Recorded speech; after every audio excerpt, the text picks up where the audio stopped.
უმაღლესი განათლების რეფორმირების კონცეფცია მთავრობა საზოგადოებას უახლოეს პერიოდში წარუდგენს საკითხზე უმაღლესი განათლების რეფორმის სამთავრობო კომისიის ხდომაზე იმჯელეს კონცეფციაზე მუშაობა რამდენიმე თვის განმავლობაში მიმდინარეობდა და მოიცავს იმ საკითხებს, რაც შემდეგი რამდენიმე წლის განმავლობაში იმ გამოწვევებს მოაგვარებს, რომ ის წინაშეც უმაღლესი განათლების სისტემა დგას.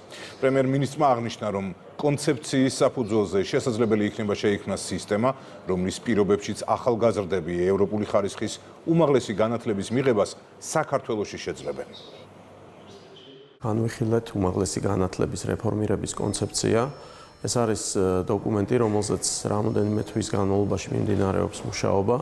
ფაქტიურად ჩვენ საბოლოოდ შევაჯერეთ პოზიციები იმისთვის, რომ უკვე დავიწყოთ დარგის სპეციალისტებთან, უმაღლესი სასწავლებლების რექტორებთან და წარმომადგენლებთან, ასევე ბიზნეს სექტორის წარმომადგენლებთან ამ საკითხებზე მსჯელობა. მიმდინარე კონცეფციის ფარგლებში განხილული არის ის საკითხები, რაც შემდეგი რამდენიმე წლის განმავლობაში საბოლოოდ მოაგვარებს იმ გამოწვევებს, რომლის წინაშეც საქართველოში უმაღლესი განათლების სისტემა დგას.